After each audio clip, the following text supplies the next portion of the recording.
අද දවසේ අපි සාකච්ඡා කරමු පරිමිතිය හා වර්ගඵලය කියන කොටස. දැන් පරිමිතිය කියලා කියන්නේ සංවෘත තල රූපයක වටේ දිග. දැන් මේ වගේ සංවෘත තල රූප ගත්තාම මේකේ මේ ලක්ෂයේ ඉඳන් මේ ලක්ෂයේ A මෙතන ලක්ෂයක් සලකම එකත් B මේ වගේ ලක්ෂයක් සලකම C මේ වගේ ලක්ෂයක් සලකම D. දැන් මේ A ලක්ෂයේ ඉඳන් මේ එක් පැත්තකින් ගමන් කර මේ වටේ නැවතත් ඒ ලක්ෂයටම ඒමදී තියෙන දුර ප්‍රමාණය තමයි පරිමිතිය කියලා හඳුන්වන්නේ. ඒ වගේ දැන් මේ B මෙතන ඉඳන් ගිහිල්ලා මේ විදියට මේ චක්‍රයක් ඔස්සේ ගිහිල්ලා නැවතත් B කරා ඒමට මේක තමයි පරිමිතිය කියලා කියන්නේ. දැන් බලමු වර්ගඵලය කියලා කියන්නේ මොකක්ද? දැන් වර්ගඵලය කියලා කියන්නේ කිසියම් තල පෘෂ්ඨයක් මතින් වස්තුවක් අහුර ගන්නා ඉඩ ප්‍රමාණය. දැන් මේ වගේ ත්‍රිකෝණයක් තල රූපයක් මත තියෙද්දී එම තල රූපයක් හැම විටම අස්පෘශ්‍යයි. දැන් මේ අස්පෘශ්‍ය ත්‍රිකෝණයක උනත් මේකෙන් මෙන්න කඩදාසියක මතින් යම්කිසි ඉඩ ප්‍රමාණයක් අහුර ගන්නවා. දැන් ඒ අහුර ගන්න ඉඩ ප්‍රමාණයට තමයි වර්ගඵලය කියලා හඳුන්වන්නේ. දැන් මේ රූපය මේ අඳුර කරලා තියෙන්නේ අතුල කොටස මේක තමයි මේ අහුර ගන්නා ඉඩ ප්‍රමාණය. මේකෙත් මේ විදිහට මේ අහුර ගන්නා ඉඩ ප්‍රමාණයක් තියෙනවා. දැන් අපි මේකෙන් මේ එක තල රූපවල වර්ගඵලය සහ පරිමිතිය හොයන්නේ කොහොමද කියන එක ගැන අපි වැඩි විස්තර බලමු. දැන් අපි බලමු ත්‍රිකෝණයක මුලින්ම තමයි තියෙන ත්‍රිකෝණයක පරිමිතිය සහ වර්ගඵලය වෙන හැටි බලන්න. දැන් අපි මේකේ බලමු ත්‍රිකෝණයක පරිමිතිය හොයද්දී දැන් මේ A පාදයේ දිග මේ B පාදයේ දිග සහ මේ B පාදයේ දිග මේ ත්‍රිකෝණයේ මේ සම ද්විපාද ත්‍රිකෝණයක් මම මේ විදිහට ගත්තේ. මම මේ උදාහරණ වශයෙන් ගන්න තමයි මෙහෙම ගත්තේ. මේක පාද අනුව වර්ග කරපු ත්‍රිකෝණයක්. මේක සම ද්විපාදයි මේක විෂම පාදයි. අපිට පේනවා ඇති මේක පාද තුන වෙනස්. ඒ වගේම මේකත් විෂම පාදයි. ඒ වගේම මේක විෂම පාද මහා කෝණී ත්‍රිකෝණයක්. දැන් අපි බලමු මේකේ පරිමිතිය හොයන්න තියෙන්නේ. දැන් මේකේ පරිමිතිය මේ පළවෙනි රූපේ නම් පරිමිතිය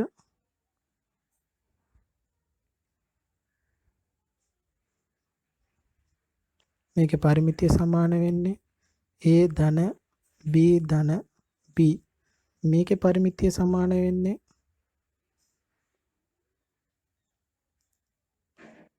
A ධන B ධන K. ඒ වගේම මෙම රූපයේ පරිමිතිය A ධන B ධන C. මේක වර්ගඵල හොයන එක තමයි දැන් මෙතන සමහරවිට ගැටලුවක් වෙන්නේ.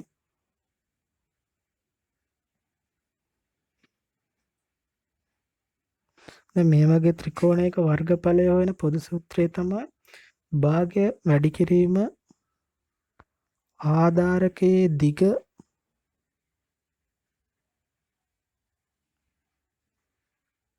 වැඩි කිරීම ලම්බක උස. දැන් මේ වගේ සමද්විපාද ත්‍රිකෝණයක නම් ඔබ දැනටම දන්නවා ඇති. සමද්විපාද ත්‍රිකෝණයක මේ ශීර්ෂයේ ඉඳන් ඉතිරි පාදයට අඳිනු ලබන රේඛාව මගින් මෙම ත්‍රිකෝණයේ කොටස් දෙකකට සමච්ඡේදනය වෙනවා. එතකොට ඔබට පුළුවන් මේක A බෙදීම දෙකක් මේකත් A බෙදීම දෙකක් මේ දිග h කියලා ගත්තොත් මේක පයිතගොරස් ප්‍රමේය අසුරින් මේ h දිග ගණනය කරන්න.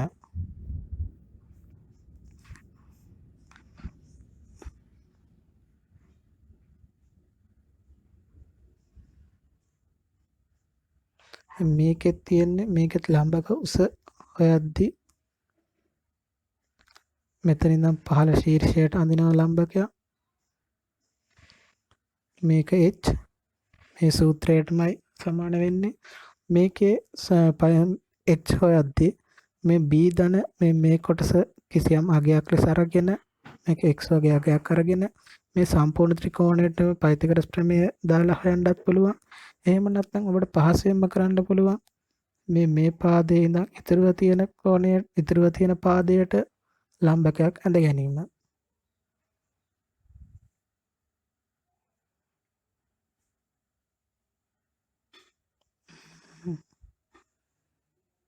ඊළඟට අපි බලමු සමචතුරස්‍රයක පරිමිතිය සහ වර්ගඵලය සොයන්නේ කොහොමද කියලා. දැන් සමචතුරස්‍රයක් කියලා හඳුන්වන්නේ මේ සමචතුරස්‍රයක් කියලා හඳුන්වන්නේ සම්මුඛ පාද යුගල සමාන වූ එමෙන්ම සම්මුඛ පාද යුගල සමාන්තර වූ පාද දෙකෙන් එකිනෙකට සමාන වූ එක් බද්ධ පාද යුගලයක් අංශක 90ක් වූ සමාන්තරාශ්‍රයක්. එම නිසා එම සියලුම ගුණාංග අපි සලකන විට මෙහි ඇති පාද සියල්ලම සමාන වන බැවින් මෙම සමචතුරස්‍රයේ පරිමිතිය අපිට සෙවිය හැකි ආකාරය තමා A කියන එක 4කින් ගුණ කරලා. මේක තමයි සමචතුරස්‍රයක පරිමිතිය හොයන සූත්‍රය. කියන්නේ පාදයක දිග 4න් ගුණ කිරීම මගින් එම සමචතුරස්‍රයේ පරිමිතිය ලැබෙනවා. දැන් වර්ගඵලය තමයි පෙර කිව් ගුණාංග අනුව මෙම සමචතුරස්‍රයක පාද සමානයි, සම්මුඛ පාද සමානයි, සියලුම පාද සමානයි.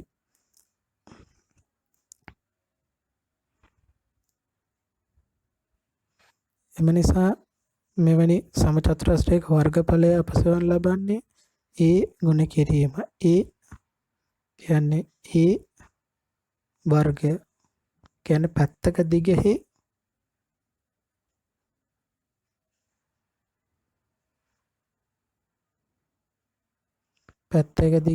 පූර්ණ වර්ගය. අපි සලකමු ඍජුකෝණාශ්‍රයක පරිමිතිය සහ වර්ගඵලය හොයන්නේ කොහොමද කියලා. ඍජුකෝණාශ්‍රයක පරිමිතිය සෙවීමේදී මේ ඍජුකෝණාශ්‍රයක සම්මුඛ පාද සමානයි. නමුත් මෙම පාද සියල්ල එකිනෙකට සමාන වන්නේ නැත. සම්මුඛ පාද යුගලයක් විතරක් සමානයි. එම නිසා අපිට මේ පරිමිතිය ඊටම පහසුවෙන් ලබා ගන්න පුළුවන්. මේ එක් පාදයක දිග සහ මේ සම්මුඛ පාද යුගල එක් පාදයක දිග සහ මෙම සම්මුඛ පාද යුගල දෙකෙන් එක් පාදයක දිග එකතු කර දෙකෙන් ගුණ කිරීමෙන් එනම් මේ ආකාරයට ඊළඟට වර්ගඵලය සෙවීමේදී අපිට පහසෙන්ම අපිට සොයා ගන්න පුළුවන් මේ එක පාදයක දිග, ඒ කියන්නේ මේ දිග පාදයක දිග සහ මෙම කෙටි පාදයේ දිග එකිනෙකට ගුණ කිරීම මගින්.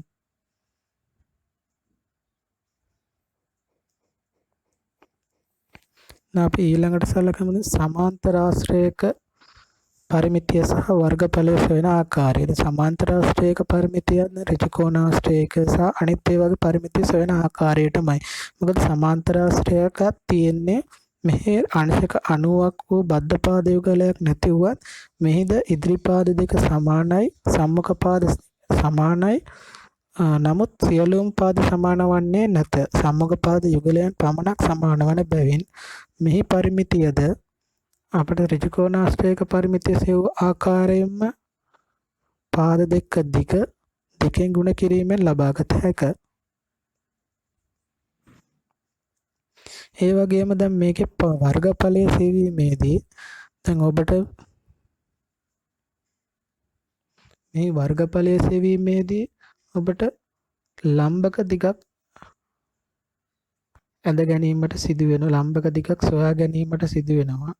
මේ වගේ ලම්බක රේඛාවක් නිර්මාණය කරගෙන මේක ලම්බක රේඛාවේ දිග අපි h ලෙස සැලකුවහොත් අපිට මේ වර්ගඵලය හොයා ගන්න පුළුවන්. එම ආධාරකයේ දිග වැඩි කිරීම මේ ලම්බක උස කියන්නේ a වතාවක් h. අපි මේ a වතාවක් h විදියට අපි සලකනවා. දැන් මේ a වතාවක් h කියන සූත්‍රයම ඔබට ඕන අවශ්‍ය නම් මේ එක් ත්‍රිකෝණයක දිග ලබා දී ඇති විටකදී දැන් මෙතන පැහැදිලිවම මින් පහතට එක් ත්‍රිකෝණයකුත් මින් ඉහතට තවත් ත්‍රිකෝණයකුත් වෙන ආකාරයෙන් මෙතන ත්‍රිකෝණ කොටස් දෙකක් තියෙනවා. ඔබට මේක ගැටලුවකදී මේ එක් ත්‍රිකෝණයක අගය දී ඇති විටකදී එම ත්‍රිකෝණයේ අගය දෙකෙන් ගුණ කිරීමෙන්ද සමාන්තරාශ්‍රයක වර්ගඵලය සෙවිය හැකිය. අපි ඊළඟට අපිට සලකන්න තියෙන්නේ ත්‍රැපීසියමක්. ට්‍රැපීසියම් එක තියෙන විශේෂත්වය තමයි ට්‍රැපීසියම් එක සමාන්තර පාද යුගලයක් පමණක් පවතින නමුත් එම සමාන්තර පාද යුගලය එකිනෙකට වෙනස් දිගකින් යුක්ත වීමයි. මේකෙදි යටතේ තියෙන වර්ගඵලය සෙවීමේදී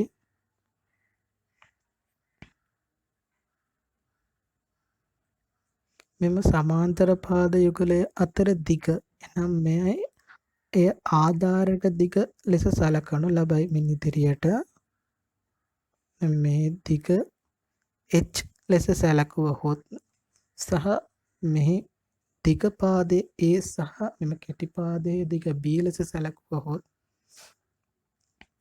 මෙහි වර්ගඵලය සෙවීමට භාගය වැඩි කිරීම සමාන්තර පාද දෙකෙහි දිගෙහි ඓක්‍යය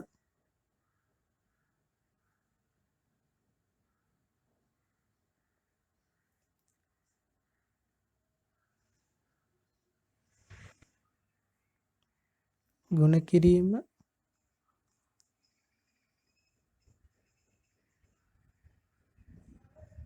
ආධාරකය යන සමීකරණය මගින් මේ සෙවිය හැක. එනම් සංකේතාත්මකව අපි සැලකුවොත් භාගයයි a ධන b වතාවක් h මේ තමයි ට්‍රැපීසියම් එක වර්ගඵලය සොයන සූත්‍රය. ඛණ්ඩවල පරිමිතිය සහ වර්ගඵලය හොයන්නේ කොහොමද කියලා. දැන් මේ වෘත්ත ගැන සලකාදී අපිට මෙතනදී විශේෂිත වචන කිහිපයක් තියෙනවා. මේ කේන්ද්‍රය මෙතන තියෙන්නේ මේ O එහෙම නැත්නම් C කියලා හඳුන්වනවා මේ ලක්ෂය. මේක වෘත්තයේ කේන්ද්‍රයක්. මේ කේන්ද්‍රයේ ඉඳන් මෙතන තියෙන නියත දුර r. මෙම r මෙන් දෙගුණයක්. ඒ කියන්නේ මේ එක් පසක සිට වෘත්තයක මෙම කේන්ද්‍රය හරහා අනෙත් පසකට යාමට ඇති දුර මේක d ලෙස d එනම් විස්කම්භය ලෙස සලකනවා. මෙම ගණිතයේදී d සමාන වෙන්නේ 2යි r ට.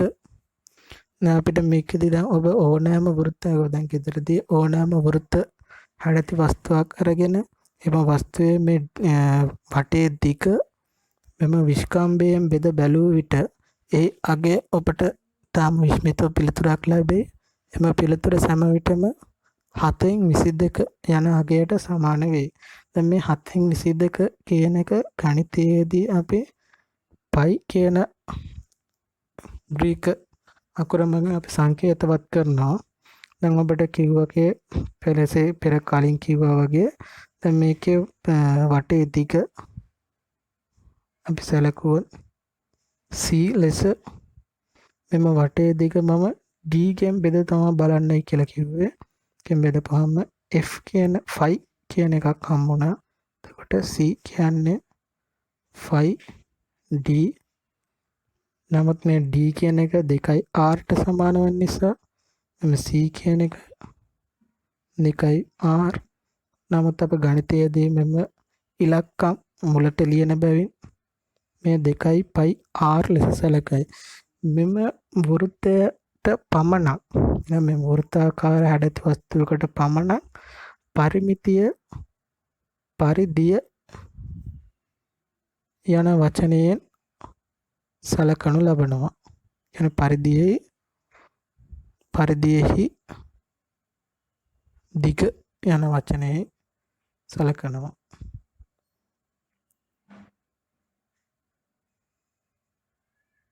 ඒ වගේම දැන් මේකේ වර්ගඵලය a ලෙස අපි සැලකුවොත් මේ වර්ගඵලය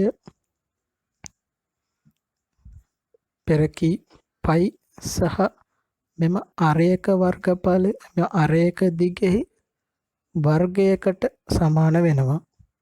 මේ r කියන එක දෙන්නේ නැතුව ඔබට d කියන එකම දීලා ඒ කියන්නේ විස්කම්භය දීලා විස්කම්භය අසුරෙන් පමණක්ම මෙම වර්ගඵලය සොයන්නේදී ඇති විට එවැනි විටකදී වර්ගඵලය phi d වර්ග බෙදීම 4 යන සූත්‍රය මගින්ද ගණනය කරන්න පුළුවන්.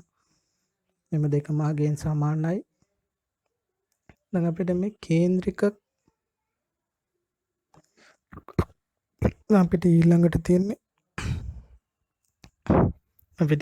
තියෙන්නේ කේන්ද්‍රික ඛණ්ඩ. කේන්ද්‍රික ඛණ්ඩ කියන්නේ මේ කේන්ද්‍රයක ඉඳන් මේ කේන්ද්‍ර දෙකකින් සහ මෙම අරයන් දෙකකින් සහ මේ ඡාප කොටසින් සමන්විත වන කොටස තමයි කේන්ද්‍රික ඛණ්ඩයක් කියලා හඳුන්වන්නේ. දැන් අපි සාමාන්‍යයෙන් දැන් සම්පූර්ණ කොටස් වලට කැඩීමේදී ඒ කියන්නේ ඔබ ළඟ දැන් සිතුවොත් ඔබ ළඟ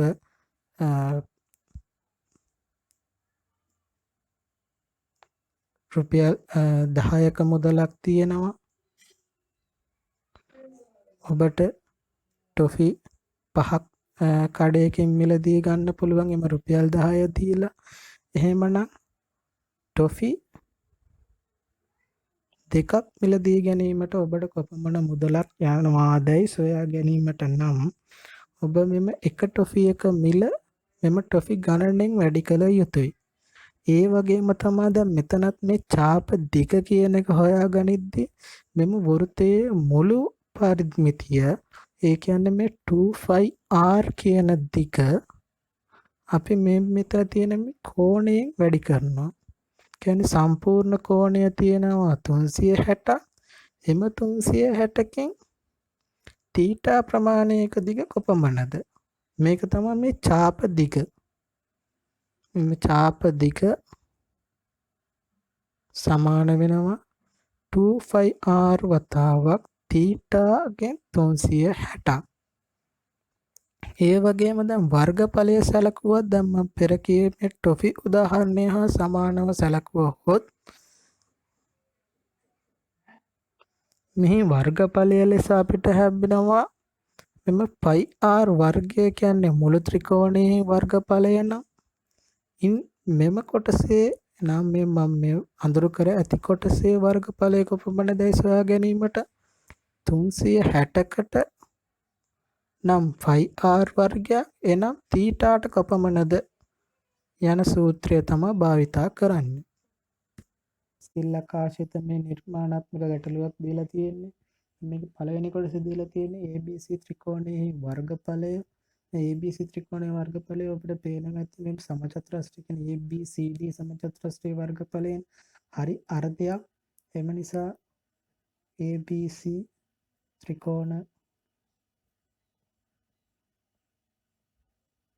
වර්ගඵලය සමානයි භාගයයි මෙම සමචතුරස්‍රයේ වර්ගඵලය සෙන්ටිමීටර් 14 වැඩි කිරීම සෙන්ටිමීටර් 14 කියන්නේ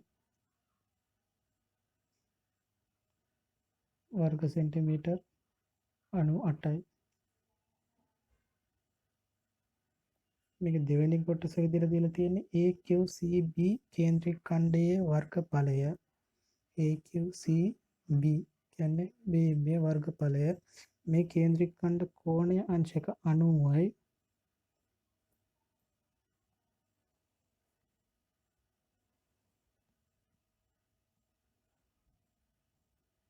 AQCB වර්ගඵලය අංශක 90කට 360කට කපමණක් නම් අංශක 90කට 5 කියන්නේ 722යි R සෙන්ටිමීටර් 14යි එහි වර්ගය වන බැවින්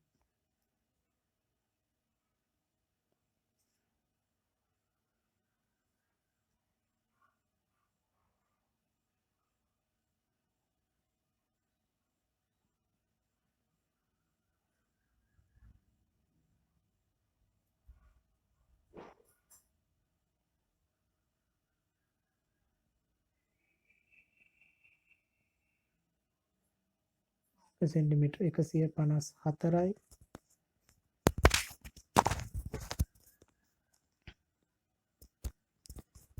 දැන් ඊළඟ ප්‍රශ්නේ විදිහට දීලා තියෙන්නේ APCQ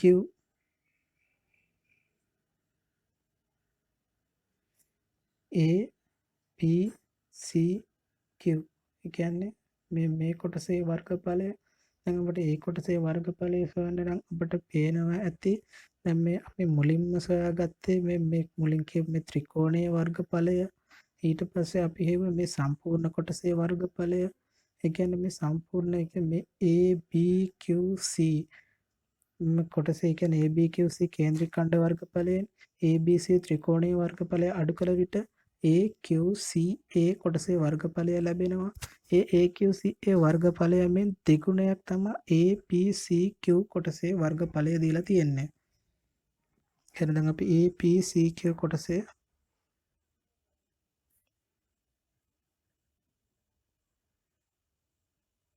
වර්ගඵලය සමාන වෙනවා 154 අඩු කිරීම 98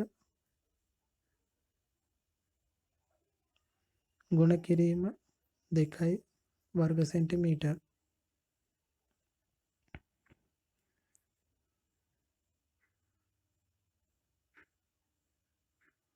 පනස්සයයි කියන්නේ 100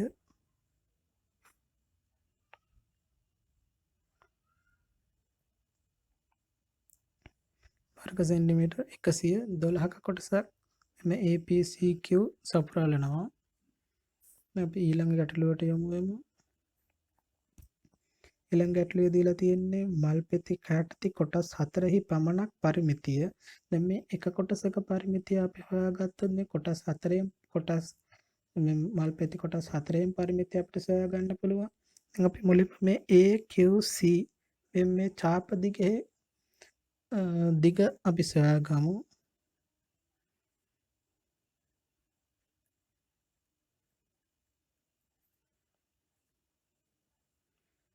කෝණයේ අංශක 90යි අංශක 360කින්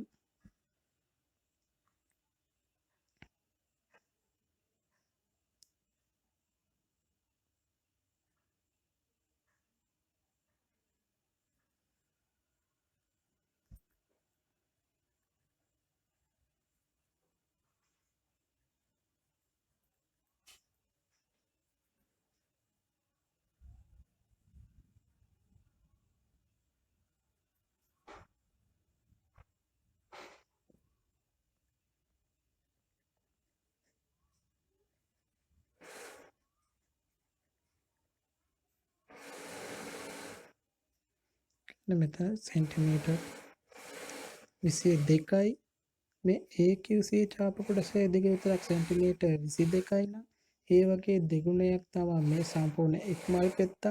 ඒ වගේ 8 ගුණයක් තමයි මේ සියලුම මල් පෙති වල පරිමිතිය. නිසා අවශ්‍ය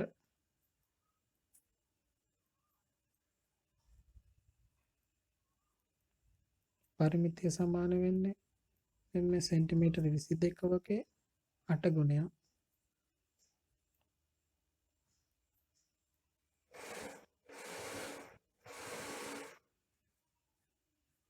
ඊළඟට දීලා තියෙනවා මේ සෙන්ටිමීටර් 5.5ක් මේ A වලින් පටන්ගෙන මේ පබළු ඇමිනිය යුතුයි කියලා ගැටලුවක් දීලා තියෙනවා. දැන් අපි මුලින්ම හොයලා බලමු මේ ACAQC දිගට කොපමණ පබළු ප්‍රමාණයක් අවශ්‍යද කියලා. ඒ කියන්නේ මුලින්ම අවශ්‍ය පබළු ප්‍රමාණය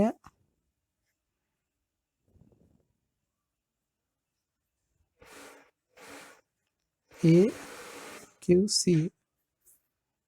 අවශ්‍ය පබළු ප්‍රමාණය දීලා තියෙන්නේ සෙන්ටිමීටර් 22යි. පරතරය සෙන්ටිමීටර් 5.5යි. එහෙමනම් එකට එකක් එකතු කළ යුතුයි පබළු ගණන. කියන්නේ මේක හොයන්නේ මුළු දිග n නම් පරතර ගණන පරතරයක් l නම් n බෙදීම l ධන 1 යන සූත්‍රය මගින්. මෙහිදී අවශ්‍ය පබළු ප්‍රමාණය 5ක් ලෙස ලැබෙනවා මේ AQC කොටසට. දැන් මෙතනින් ඉඳන් මෙතනට 5යි. ඒ කියන්නේ දැන් මම මෙහෙම රූපයක් ඇඳෝ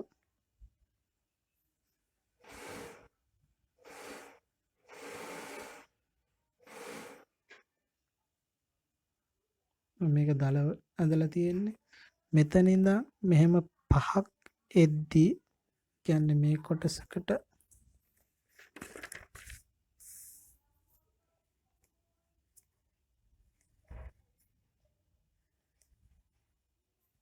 මේ එක් කොටසකට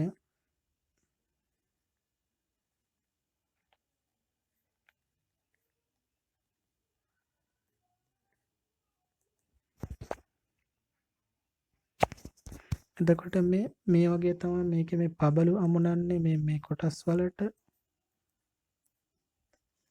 එතකොට මේ මැද පබළුව සෑම එකටම පොදුයි. මෙම පබළුව හැර එක් පෙත්තක තියෙනවා පබළු 7ක්. 2යි 4යි 6යි 7යි. මේ 7 ඒවා 4ක්. ඒ කියන්නේ මුළු පබළු ගණන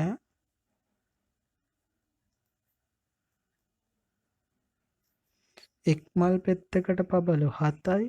ඒ වගේ පබළු මල් පෙති 4යි සහ මැද තියෙන පොදු පබළුව කියන්නේ ඒහි ඇති පබළුව සේරම එකතු කළ විට පබළු 29ක් අවශ්‍ය වෙනවා.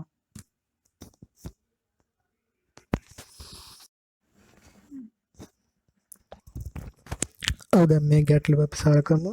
දැන් මේක දීලා තියෙන්නේ ඉඩමක ප්‍රවේශ වීමට ඇති මාර්ගය මේ P සහ මේ Q කියලා කියන්නේ ඉඩමක ප්‍රවේශ වීමට ඇති මාර්ගයන් දෙකක්. මේ ඉඩම දැන් ඔබට පේනවා ඇති මේ ඉඩම මේ සමාකාරව නෙමෙයි බෙදාගෙන තියෙන්නේ හැඩතල දෙකක් වන ආකාරයකට. දැන් අපි මේක සලකා බලමු. දැන් මේක පළවෙනිම ගැටලුව විදිහට දීලා තියෙන්නේත් ඒකම තමයි. අනුලාගේ සහ කමලාගේ ඉඩම් වල ජ්‍යාමිතික හැඩ හඳුනා ගන්න. දැන් ඔබට බැලුමට මේක තේරෙනවා.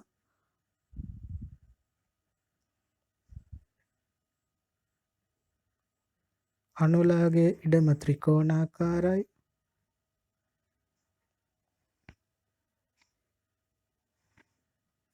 ඒ වගේම කමලාගේ ඉඩම ත්‍රැපීසියමාකාරයි.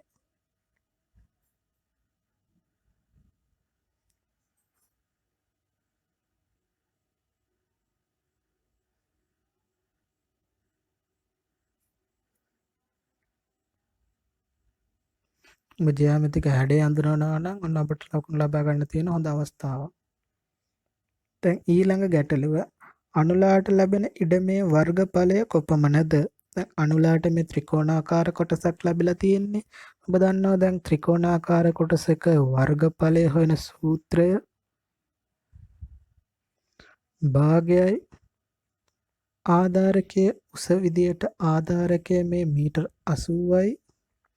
ඔබට මේ අවශ්‍ය නම් අනිත් පැත්තට එමනම් මෙයට ආධාරකයක් නිසි ආධාරකයක් මෙහිදී නොමැති බැවින් ඔබට මේ ආධාරකය සහ මේ ලම්බක උස ලෙසද සැලකිය හැක. මොකද මේ දීලා තියෙන අංශක 90ක්. දැන් මේක මීටර් 80යි. දැන් ඊළඟට මේක දීලා තියෙනවා මෙතන ඉඳන් මේ දිග මුළු දිග මීටර 100යි. නමුත් මෙතන මීටර 20ක කොටසක් කමලා ආයත් කරගෙන තිබෙනවා. එම නිසා අනුලාට අයිතිව ඇත්තේ මෙතන ඉඳන් මීටර් 80ක දිගක් පමණයි.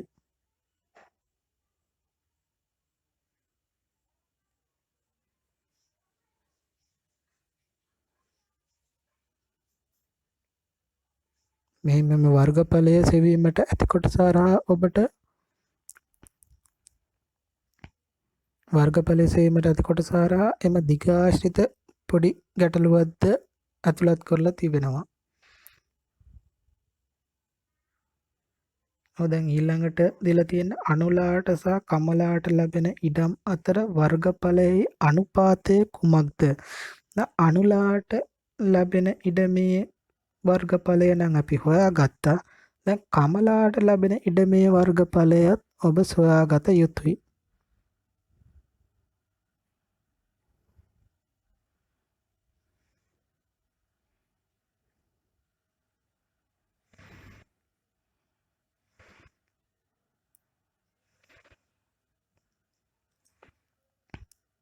ත්‍රැපීසියමක ඔබ වර්ගඵලය සොයන ආකාරය ඔබ දැනටම දන්නවා.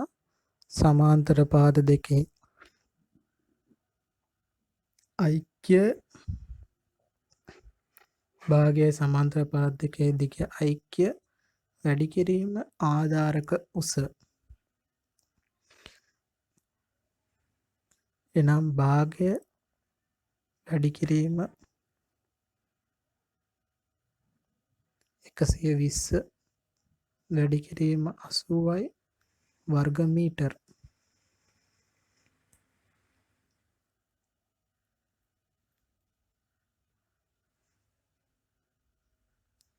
දැන් අහලා තියෙන අනුලාට සහ කමලාට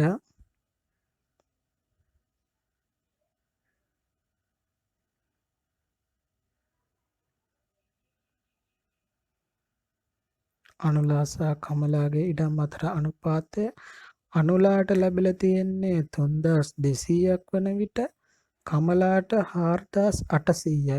මෙම අනුපාත ලිවීමේදී මෙම ඒකක නොලිවන අතර කරුණාවෙන් සලකන්න. 3200යි 4800යි. ඒ කියන්නේ 2:3 අනුපාතයට තමයි මේ දෙන්නට ඉඩම් බෙදලා දීලා තියෙන්නේ. දැන් ඊළඟට අහලා තියෙනවා බෙදා වෙන් කළ හැකි විශාලතම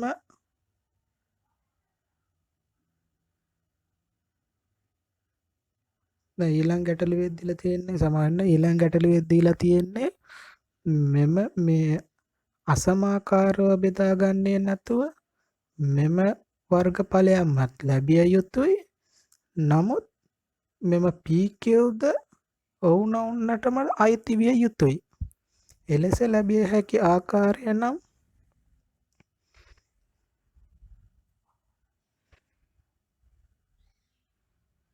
මෙම දිග මීටර 100යි.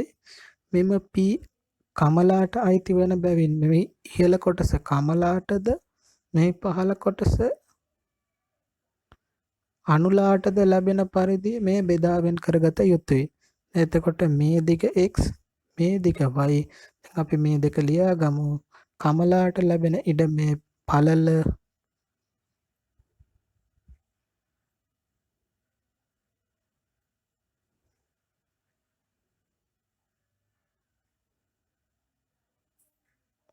xද කමලාට ලැබෙන ඉඩමේ පළල yද අනුලාට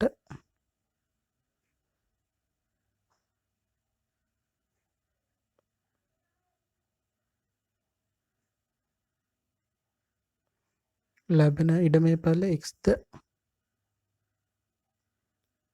යයි ගනිමු. එවිට දැන් x කියන්නේ මේ කමලාගේ වර්ගඵලය එහෙම නැත්නම් අනුලාගේ වර්ගඵලය. දැන් මේ වර්ගඵලය ඍජු කෝණාශ්‍ර කොටස් දෙකක් වන බැවින් මේ දෙදෙනාගේ වර්ගඵල අතර අනුපාතය මේ මෙතන දීලා තියෙන මෙම දිග අතර අනුපාතය මේ වර්ගඵල අතර අනුපාතයට සමාන විය යුතුයි. ඒ කියන්නේ අනුලාට ලැබෙන්නේ x කමලාට ලැබෙන්නේ y මෙය 2/3යි.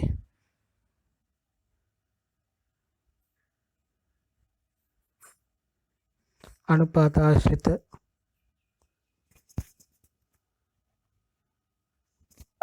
ආශ්‍රිත ප්‍රමේයයන් ඇසුරින්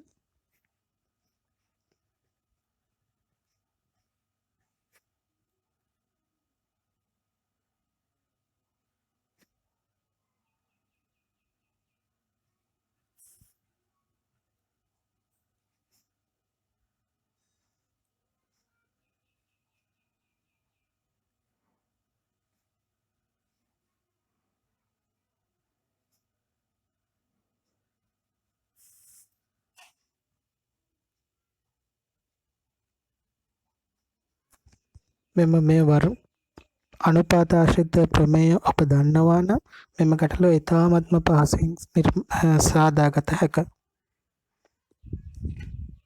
දැන් ඊළඟට අහලා තියෙනවා මේ විශාලතම වෘත්තාකාර බිම් කොටසේ ආරය. ඒ කියන්නේ මේ කමලාට සම වෙන අනුලාට ලැබිලා තියෙන ඉඩමේ ඇයට සෑදිය හැකි විශාලතම වෘත්තාකාර බිම් කොටසේ ආරය. මෙම විශාලතම බිම් කොටසේ ආරය මෙම දිග අතට ගත් විට ඔබට කිසිදාක මේ නිර්මාණය කරගත නොහැක නිර්මාණය කළ හැකි අර්ධ වෘත්තයකින් පවා මෙම නිර්මාණය කරගත නොහැක. එම නිසා විශාලතම වෘත්තයේ වර්ගඵලය විය යුත්තේ අරය විය යුත්තේ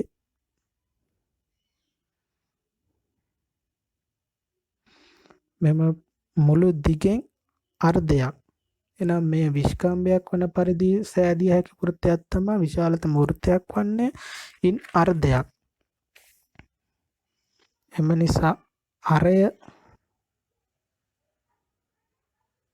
සමාන වෙනවා ඇයට ලැබෙන්නේ මීටර් 32ක පළල. එනම් අරය මීටර් 16යි.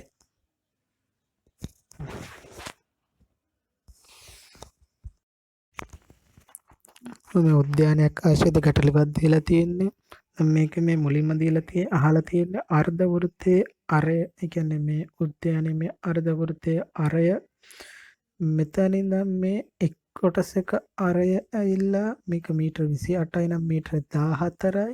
ඉන් මීටර් 7ක මෙම පළල කොටසක් පාරටද ඉවත් වූ පසු ඉතුරු වන්නේ මීටර් 7යි.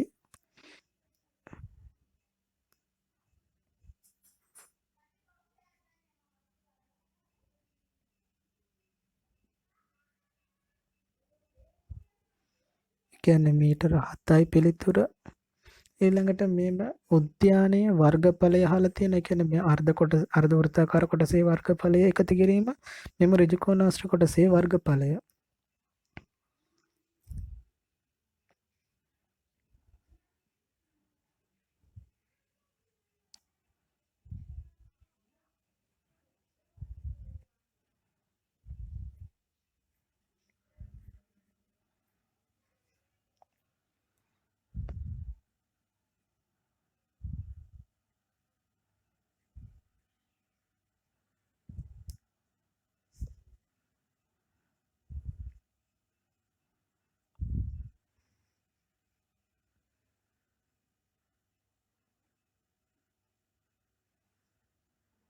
කියන්නේ මේ වර්ගඵලය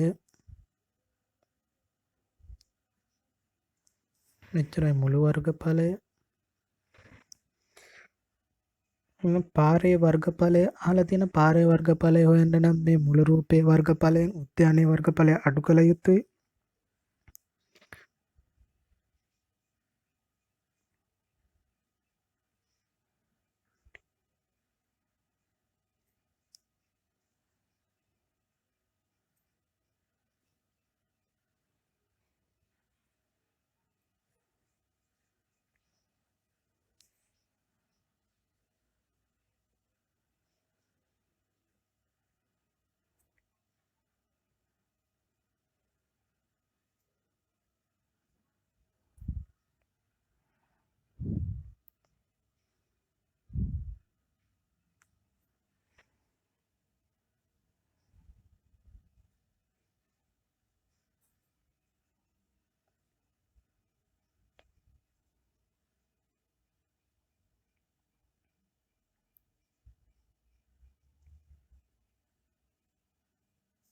තුන්සිය 8යි 560යි.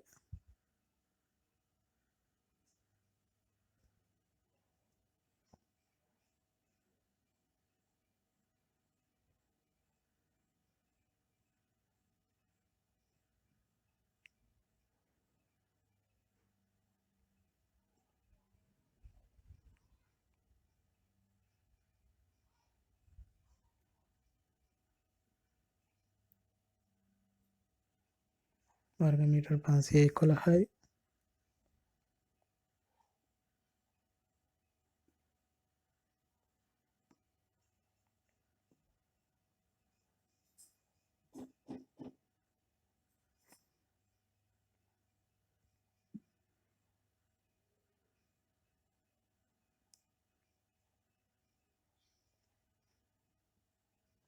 ඊළඟ ගැටලුව විදිහට දීලා තියෙනවා.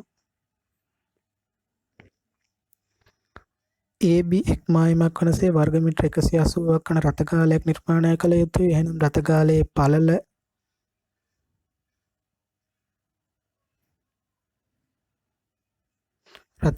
පළල දිග මීටර් 20යි.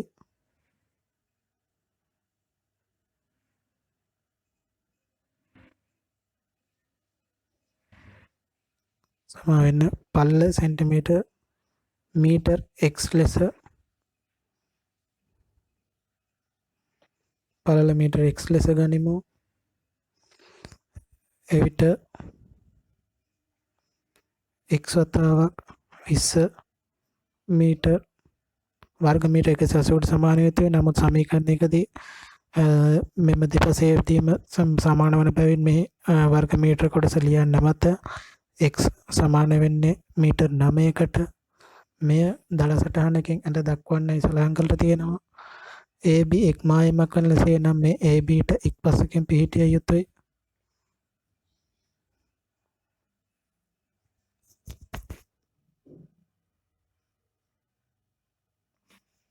මෙම කොටස මීටර් 20යි. මෙම කොටස මීටර් 20යි. එම නිසා මේ D ලෑෂ් ලෙසත් මේ C ඩෑෂ් ලෙසත් මම සලකනවා. එවිට මෙම AD ඩෑෂ් කොටස මීටර් 9 මේ සඳහන් කිරීම තමයි ඔබට මේ දීලා තියෙන්නේ. මේ ඊළඟට දීලා තියෙන රථකාලය බිමට සෙන්ටිමීටර් 30ක් හා පළල සෙන්ටිමීටර් 20ක් වූ ගඩොල් නොකපා අල්ලන්නේ නම්, ඒ කියන්නේ කිසිදු ගඩොලක් ඉවත් වන ලෙසකට එනම් අනවශ්‍ය ලෙස ඉවත් නොවන ලෙසකට මේ නිර්මාණය කරන්නේ නම් කොපමණ ගඩොල් ප්‍රමාණයක් අවශ්‍ය වන්නේද යන්නයි. එනම් අවශ්‍ය ගඩොල් ප්‍රමාණය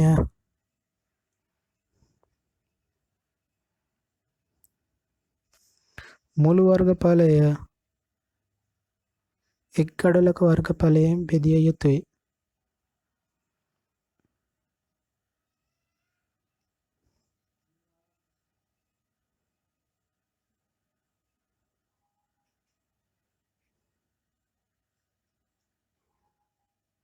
සෙන්ටිමීටර් මීටර කිරීමට තමයි මෙතන මේ 10 ඍණ 2කින් ගුණ කරලා තියෙන්නේ. එවිට ගඩොල්